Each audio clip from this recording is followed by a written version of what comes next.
पहले आपके लिए।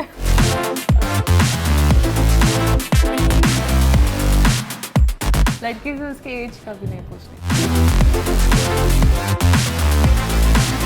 मैं वेट कर रही हूँ, क्या पता कोई भेज दे अब तक इशारा। सो आज हम सेलिब्रेट कर रहे हैं पूजा शर्मा का बर्थडे, जो कि है 14 दिसंबर को, यानी कि आज। और एक स्पेशल केक लेकर आए हैं पूजा के लिए। सो बेसिकली हम बहुत सारी बातें करने वाले हैं, लेकिन उससे पहले हम सबसे पहले जो एक रिचुअल होता है केक कटिंग का, वो होता है ना रात को 12 बजे केक कट करके विश करना। तो रात के 12 तो नहीं बजे हैं, दिन हो गया है। सो हम ये वाली रिचुअल या फॉर्मेलिटी जो भी आप कहें इसको पक्का करने वाले हैं, है ना पूजा? जरूर। So let's start. Okay, candle मैं जलाऊं? बिल्कुल। मुझे तो डर लगता है।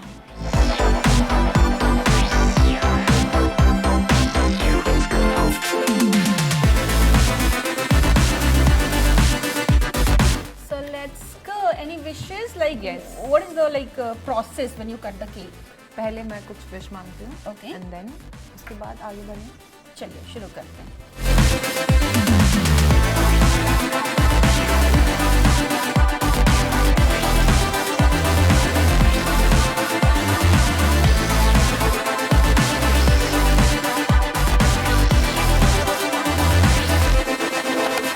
Thank you so much. पहले अपने अच्छा, फैंस को, okay, पहले पहले आपके आपके फैंस लिए। को। हाँ, जो सबसे And then बड़े thank you हैं so वो much fans for हैं। this lovely cake, Thank you.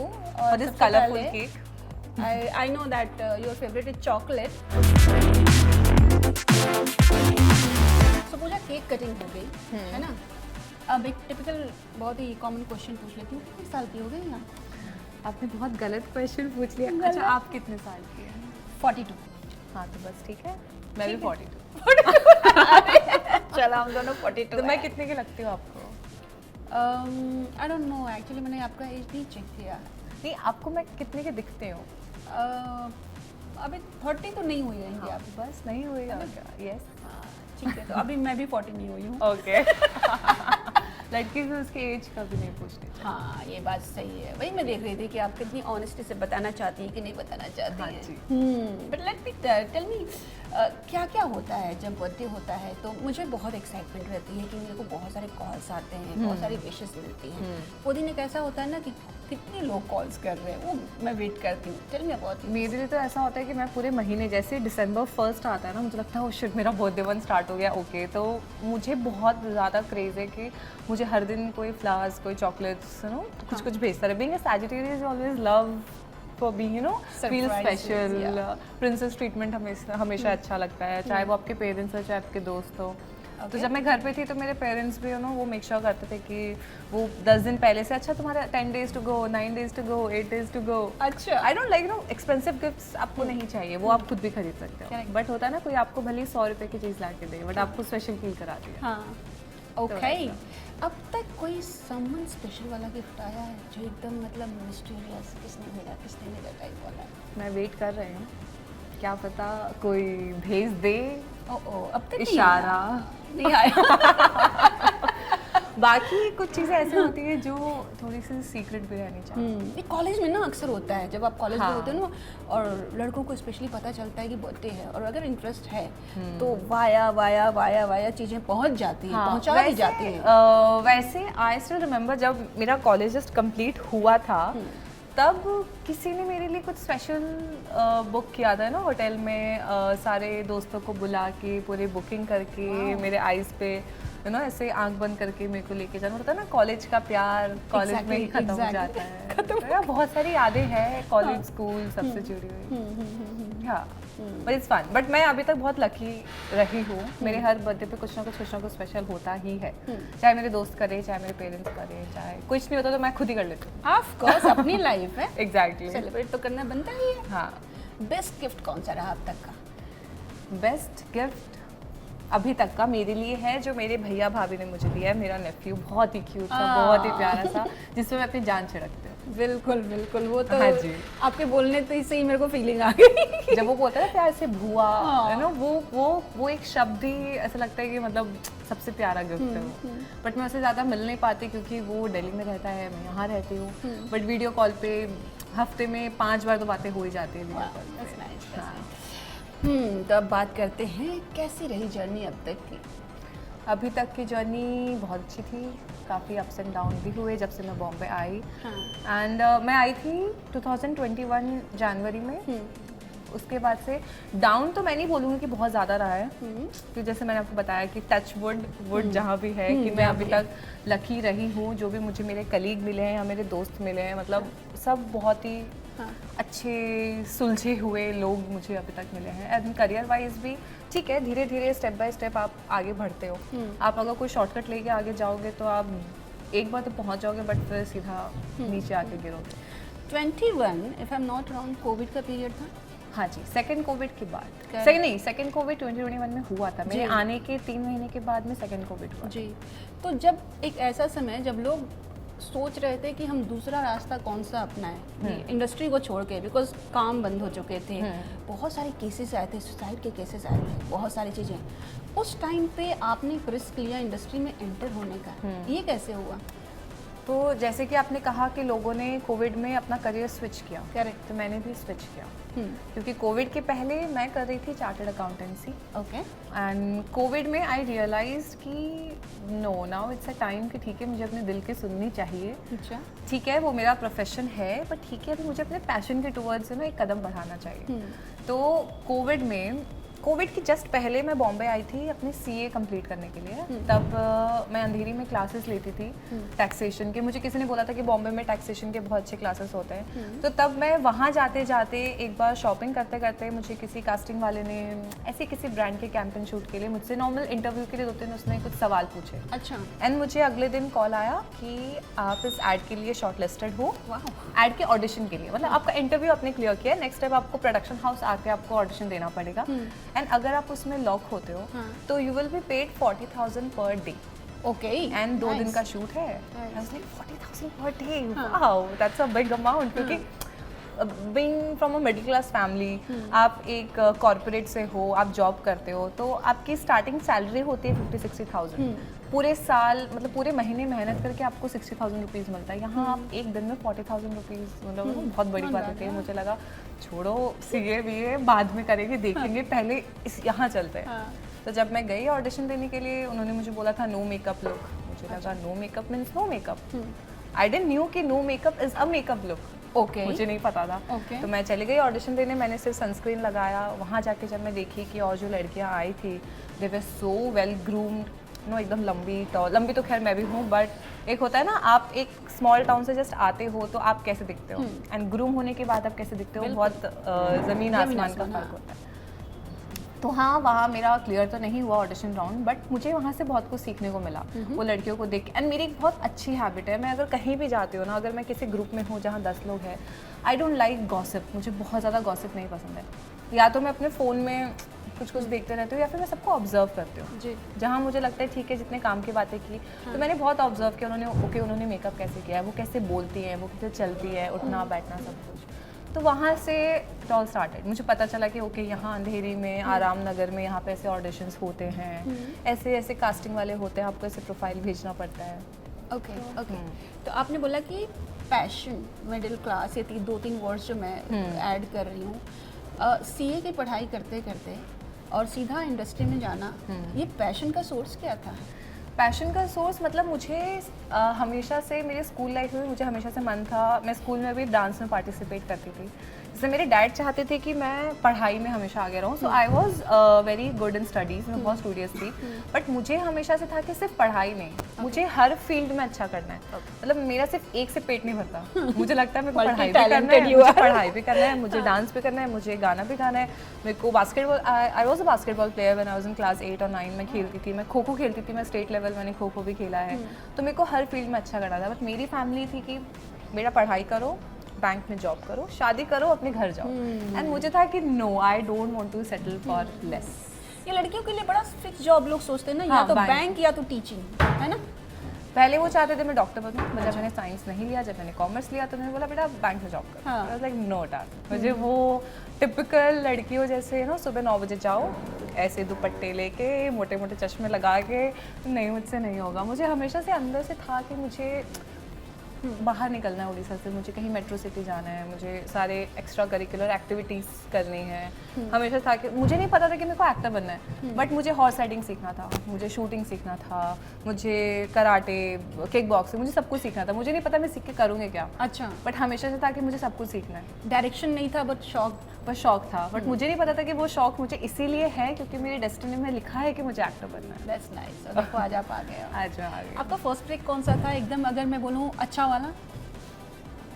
अच्छा वाला फर्स्ट ब्रेक तो देखो, टीवी शो जो मैंने किया था छोटी सरदारनी, कैमियो था छोटा, पर ठीक है, मेरे लिए एक अच्छा एक्सपीरियंस था। एंड सबसे पहला मेरा टीवी ऐड था आजियो, वो भी अच्छा था क्योंकि ब्रांड अच्छा था, तो ठीक है, ओके, अच्छा था। टीवी में इट वाज छोटी सरदारनी। छोटी सरदारनी एक बहुत अच्छा शो था, है ना? अभी सुनने में आ रहा था कि उसका पार्ट 2 भी बनने वाला है। How is that experience? वैसे तो देखो उस बात को 3 साल हो गया है, मुझे बहुत ज़्यादा तो चीज़ें याद नहीं है, बट मैं ये बोलूँगी कि मेरा जो सीन था, जब मेरा पहला दिन जो था मेरा सेट पे, तो मेरा जो एंट्री सीन था, मुझे उसमें सुसाइड करना था। ओके। और मुझे रोना था, एंड आई डिडंट न्यू कि रोते कैसे है कैमरे पे, मुझे नहीं पता। यू वोंट बिलीव, एक दिन पहले मैंने सामने रिंग लाइट पे कैमरा लगाया। आई स्वेयर टू गॉड मैंने ये सब चीज़ें की है, लोगों को हंसी आएगी, बट मैं कैमरा लगा के अपनी पुरानी बातें याद करके कि मैं रो रही थी लिटरली घर पे बैठ के, टिश्यू पेपर का बॉक्स लेके, एंड मैं कैमरे में रिकॉर्ड कर रही थी कि मैं रोते हुए मेरी लेफ्ट प्रोफाइल अच्छी लग रही है कि मेरी राइट प्रोफाइल अच्छी लग रही है। तो मैं सीरियल में भी वैसे ही करूँगी क्योंकि I want to look good on screen, ठीक है। एंड मैं वो अपने फ्रेंड को भेज रही थी, अपनी बेस्ट फ्रेंड को, कि देखना मैं रोते हुए कैसी लग रही हूँ, रियल रोना लग तो रहा है ना, ऐसा तो नहीं लग रहा कि मैं फेक रो रही हूँ ये वो। एंड जब सुबह नेक्स्ट जब मेरा शूट था, तो मैं वैनिटी में बहुत देर तक रो रो के मैंने प्रैक्टिस किया, एंड फिर मैं सीन लेने के लिए गई। मुझे नहीं पता था कि वाइड शॉट होता है, क्लोज शॉट होता है, ओएस होता है, तो आपको एक बार में आपको 5 बार रोना पड़ेगा। हाँ। 5 बार रोने वाली फीलिंग कहाँ से आएगी, मुझे नहीं पता था। तो पहले शॉट मास्टर हुआ, हाँ। मैंने रो दिया, मैंने अपने तरफ से अपना बेस्ट दिया, मेरे को लगा हो गया सीन। उसके बाद डायरेक्टर ने बोला ओके अब क्लोज शॉट। लाइक शिट, फिर से रोना पड़ेगा। इतनी जो मैंने मेहनत की, मतलब जो मैंने मास्टर शॉट के लिए जो मैंने मेहनत की वो सब वेस्ट, अब मुझे फिर से रोना पड़ेगा, अब तो मुझे रोना ही नहीं आ रहा है। और इतने लोगों के बीच में इमोशनल बातें कहाँ से सोचूं। हाँ। तब मुझे पता चला कि ओके आपको ग्लिसरीन डालना पड़ता है। और जैसे ही मेकअप दादा ने मेरी आंखों में ग्लिसरीन डाला, मैंने उनको बोला क्या कर रहे हो, मुझे अंधा इतना इतना इतना जला था ना, मेरी आंखें बहुत जली थी, बट ठीक है, धीरे धीरे मैं यूज टू हो गई उसके। अनोखी बहुत अच्छा कैरेक्टर आपने प्ले किया, क्योंकि तारक मेहता एक ऐसा सीरियल है जिसमें पोपट लाल की शादी कब होगी, ये मेरे को लगता है कि जब से सीरियल शुरू हुआ रहेगा ना, तब से ये क्वेश्चन मार्क बना हुआ है कि पोपट लाल की शादी होगी कि नहीं होगी। और जब आप यानी कि जब अनोखी ने शो में एंटर किया तो थोड़ी सी उम्मीद जग गई थी, लेकिन आपने तोड़ दिया यार। क्योंकि उन्होंने मुझसे गाड़ी में धक्का लगवाया था। Very bad. Very bad. Please tell me about that experience, how was that? तो वो भी बहुत अच्छा एक्सपीरियंस था मेरे लिए। वैसे तो मैंने सोचा था कि हाँ मैं अब कैमियो नहीं करूँगी, क्योंकि मुझे या तो लीड होता है या नेगेटिव लीड, चलो ठीक है, बट सिंस वो तारक मेहता था जो मैं बचपन से देखते आ रही हूँ वो शो, तो जैसे ही पहले मुझे कास्टिंग वाले ने कॉल किया कि आपको अभी ऑडिशन देने आना है, मैंने ऑडिशन दिया। फिर मेरे डायरेक्टर एंड प्रोड्यूसर नहीं, डायरेक्टर से मेरी मीटिंग हुई, एंड उन्होंने बोला कि ठीक है यू आर लॉक्ड। मतलब शिट, ओके ठीक है, ओके, मतलब पहले मुझे डाइजेस्ट नहीं हुआ कि चलो ठीक है। फिर उन्होंने बोला कि आपका पोपट लाल के ऑपोजिट ऐसे ऐसे सीन है, तो पहले ही स्टार्टिंग में आई वॉज नर्वस। जब मैं सेट पे गई तो मैं उनसे जैसे मिली, नॉर्मल कॉन्वर्सेशन हुआ, मैंने उनको बोला कि सर देखिए मैंने कभी भी ऐसे कॉमेडी जॉनर में काम नहीं किया है, तो अगर मुझसे कुछ भी गलती होगी ना तो आप मुझे बोल देना, क्योंकि मुझे ना वो अच्छा नहीं लगता है कि डायरेक्टर अगर आपको सबके सामने में बोले तो ना आप बहुत इंसल्ट भी फील होता है, फिर आप बहुत कॉन्शियस हो जाते हैं। तो I always talk to my co actor, अगर स्पेशली अगर वो सीनियर एक्टर है तो मैं हमेशा पहले उनसे बात करते हुए मैं बोलती हूँ कि मुझे नई नई चीज़ें सीखनी है, तो अगर आपको कुछ भी लगे आप मुझे प्यार से बोलना, I try to correct myself. तो उन्होंने भी मेरी बहुत जगह हेल्प की। लाइक जिसने आपकी हेल्प की? पोपट लाल। अच्छा, पोपट लाल, क्योंकि मेरे मेजोरिटी सीन मेरे उन्हीं के साथ में थे। तो जैसे अगर मैंने उनको पूछा अगर आप मेरी जगह होते तो आप इस सीन को कैसे करते हैं, अच्छा, तो उन्होंने मुझे बताया कि मैं सीन को ऐसे करता, तो मुझे बहुत कुछ सीखने को भी मिला उनसे।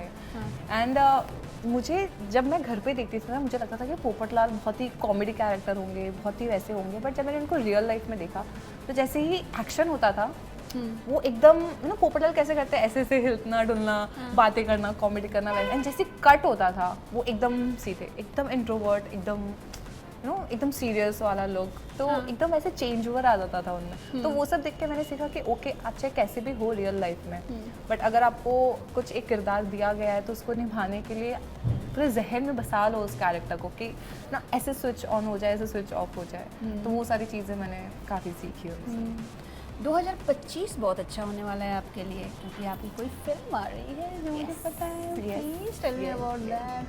व्हाट इज तो उस फिल्म का नाम है मिशन ग्रे हाउस। वो रिलीज होगी 17 जनवरी को। ओके, आप सब ज़रूर जाइएगा फिल्म देखने। बिल्कुल। बहुत अच्छी फिल्म है, सस्पेंस थ्रिलर, बहुत मज़ा आने वाला है उस फिल्म में। तो आप सस्पेंस क्रिएट कर रही हैं या सॉल्व कर रही हैं, क्या कर रही हैं? दोनों Yes. क्या मैं character क्रिएट है? भी कर रही हूँ, मैं सॉल्व भी कर रही हूँ। पॉसिबल है कैरेक्टर के बारे में बात करना? हाँ, मतलब ज़्यादा तो मैं नहीं बता सकती, क्योंकि मैं बता दूंगी तो फिर आप थिएटर में क्या देखेंगे। ये बात भी सही तो मैं उसमें प्ले कर रही हूँ एक कॉप का कैरेक्टर, है। ओके जिसमें मेरा नाम है कियारा सिंह, ओके। और मैं हूँ राजेश शर्मा जी की डॉटर। एंड वहाँ एक ग्रे हाउस करके एक बंगलो का नाम है, एक जगह है जहाँ पे बहुत सारी घटनाएं हो रही है। अच्छा। मतलब लोगों की मौतें हो रही है, हमें समझ नहीं आ रहा है कि क्या हो रहा है। तो मेरे जो डैड है, जो आईजी है, वो मुझे और मेरे दोस्त को, जो दोस्त है वो फिल्म का हीरो है, तो हम दोनों को वो भेजते हैं कि वो मिशन सॉल्व करने के लिए कि आप तुम जाके वहाँ पे देखो कि वहाँ पे हो क्या रहा है। तो हम वहाँ जाते हैं, देखते हैं कि कैसे कौन एक्चुअली वो इट्स अ हॉरर प्लेस, मतलब कि कोई भूत वूत है या सच में कोई मार रहा है तो क्यों मार रहा है, या किसी से बदला लेना चाह रहा है। तो वो सारी चीज़ें पूरे रोलर कोस्टर उस पूरे फिल्म में होती है, वहाँ जाने के बाद की चीज़ें। तो इसको प्ले करने के लिए आपने कुछ रेफरेंस देखे? बहुत सारे ऐसे थ्रिलर सस्पेंस वाले शोज हैं हमारे इंडस्ट्री में। सीआईडी है, अपना सावधान इंडिया, क्राइम पेट्रोल टाइप बहुत हैं जो वो केसेस सॉल्व करना। आपने कुछ रेफरेंस लिया या फिर जस्ट फॉर द इंटरेस्ट आपने देखा? देखो, हमारी इस पे वर्कशॉप भी हुई थी। जो डायरेक्टर थे उन्होंने हमें बहुत समझाया था। मैंने बहुत सारी पुरानी फिल्में, एक दो फिल्में मैंने देखी थी, अभी मुझे एकदम से नाम याद नहीं आ रहा है, बट मेजरली काजोल की एक मूवी थी पुरानी, मुझे नाम याद नहीं, जो भी थी, तो वो भी मैंने देखी थी फॉर रेफरेंस। बट एक होता है ना कि आप जितना रेफरेंस अगर आप देखते हो ना, आप फिर अपने आप को उसकी तरह इमेजिन करने लग जाते हो। एंड अगर आप कोई नया कैरेक्टर प्ले कर रहे हो तो उस पर आप अपनी जान जितनी डालोगे वो ज़्यादा इंपॉर्टेंट है, क्योंकि आप उस कैरेक्टर को प्ले कर रहे हो। तो लोगों के लिए वो कैरेक्टर इंपॉर्टेंट है, ना कि आप कहाँ रेफरेंस देख रहे हो। इसलिए मैं तो ये बोलूँगी कि एज एन एक्टर आपको रेफरेंस नहीं देखना चाहिए। ओके। क्योंकि फिर आप उसी की तरह, आप उसी की भाषा बोलने लग जाते हो। तो जितना आप अपने अंदर से कैरेक्टर बनाओगे, ताकि क्या फिर वो आपका कैरेक्टर बनेगा कि okay so she is Kiara, वैसा। Okay, tell me about daily soaps and web series, क्या प्रेफर करेंगे आप? देखो, किरदार अच्छा होना चाहिए। हम एक्टर है, हमारा काम है एक्टिंग करना। अच्छे कैरेक्टर हो, चैलेंजिंग रोल हो, तो चाहे टीवी हो चाहे वेब हो, नो मैटर्स, बस स्टोरी अच्छी होनी चाहिए, कैरेक्टर अच्छा होना चाहिए। ये जो आजकल शोज बड़े कम समय में ऑफर हो रहे हैं, जैसे कि तारक मेहता है, आई थिंक 15 साल से ऊपर हो गया चल रहा है, अनुपमा चल रहा है, ये रिश्ता चल रहा है, लेकिन कुछ शोज ऐसे भी हैं जो आए और कब चले गए पता ही नहीं चलता। इन शोज़ के तो हमें नाम याद आ रहे हैं, कुछ शोज ऐसे जो आपको अच्छा सच में ये शो आया था क्या, है ना? So how to see this trend? Like आपको लगता है कि ये वेब शो आने के बाद थोड़ा एक ऑप्शंस मिलने लगा है लोगों को? क्या रीज़न आपको लगता है? मुझे भी ऐसा लग रहा है कि आजकल एक नया ट्रेंड चल गया है कि कोई भी सीरियल 100-150 एपिसोड से ज़्यादा नहीं चलता है। हाँ। क्योंकि क्या हो गया ना कि मेरे हिसाब से आज के टाइम में लोगों के पास में टाइम बहुत कम है।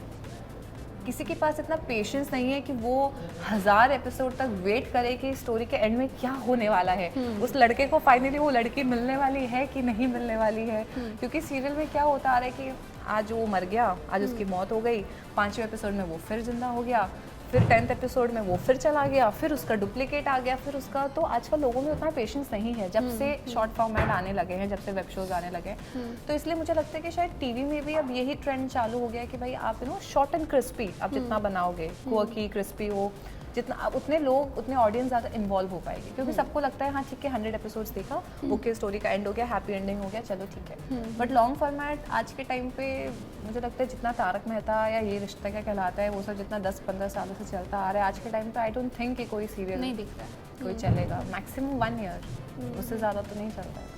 Tell me about Bigg Boss, आपका कितना इंटरेस्ट रहता है और अगर कभी ऑफर आए तो क्या आप देखो जाएंगे? ऑनेस्टली मैंने आज तक अभी बिग बॉस का एक भी एपिसोड नहीं, मैंने जितना भी देखा है सिर्फ इंस्टाग्राम पे देखा है। Okay. आई स्वेयर, मैं हर साल सोचती हूँ कि इस बार तो मैं बिग बॉस देखूंगी। मैं स्टार्टिंग के एक दो एपिसोड देखती हूँ, बट फिर उसके बाद मेरे में देखने का पेशेंस नहीं होता, क्योंकि मुझे लगता है वो ज़बरदस्ती चिल्लाए जा रहा है। कोई कोई होता है ना कि कोई बहुत हाइपर ओवर लाउड, मुझे लगता है यार क्यों, मतलब Created आप अगर सामने वाले को अगर आप नॉर्मल बात बोल रहे हो कि तूने मेरे कप में कॉफ़ी क्यों पी, आप बोलोगे तूने मेरे कप में कॉफ़ी क्यों की, मैंने तुझे बोला था ऐसे, मतलब क्यों आप नॉर्मली बोलते हो कि भाई तूने मेरे कप में कॉफ़ी क्यों पी। तो पता नहीं, मैं बहुत ऐसे इंसान हूँ, मुझे बहुत काम, मुझे बहुत वैसी चीज़ें पसंद है। मुझे बहुत ज़्यादा लाउड और वो सब चीज़ें, जहाँ होता है ना कि लोग झगड़ रहे हैं, मैं अपना साइड होके मैं अपने फ़ोन में, मुझे ठीक है जब झगड़ लो मुझे बता देना, आई कम। तो मुझे ज़बरदस्ती वो बीच में पोक करना नहीं पसंद। आई don't like, and I am not like that. मुझे वो रूडनेस एंड वो चीज़ें बहुत रेयर कभी ऐसा होता है कि अनलेस अनटिल मेरे सर के ऊपर से पानी चला ना जाए, मैं बहुत ही कामली सब चीज़ों को हैंडल करती हूँ। ओके अगर मुझे गुस्सा आता भी है तो मैं शांत होकर बैठ जाती हूँ। ओके, एक चीज़ और बताइए, तारक मेहता से आप जुड़ी हुई हैं, बहुत सारी खबरें आती हैं, अनबन हो रही है उनके बीच, फाइट, ये वो सारी चीज़ें, आपने कुछ ऐसा नोटिस किया या आपने कभी फेस किया? नहीं, मैंने कभी फेस नहीं किया। जैसे मैंने आपको बताया कि मेरा सिर्फ 10-12 डेज़ का मेरा कैमियो था, तो उतने में ना मैं प्रोड्यूसर से मिली, ना मेरी वैसे कुछ बातें हुई। मेरे लिए एक्सपीरियंस बहुत अच्छा था। बस मैं सेट पे गई, मैंने अपने काम किया, सबसे मेरी अच्छी रेपो थी, पैकअप हुआ, ओके ख़त्म बस। और मुझे उसके आगे कुछ नहीं पता है वहाँ के बारे में। चले कोई बात नहीं Pooja, thank you so much, and we hope कि 2025 आज Yes. आपके बर्थडे पर हम विश करते हैं कि आपके लिए बहुत सारे अच्छे अच्छे प्रोडक्ट्स लाए। Thank you thank you so much, thank you.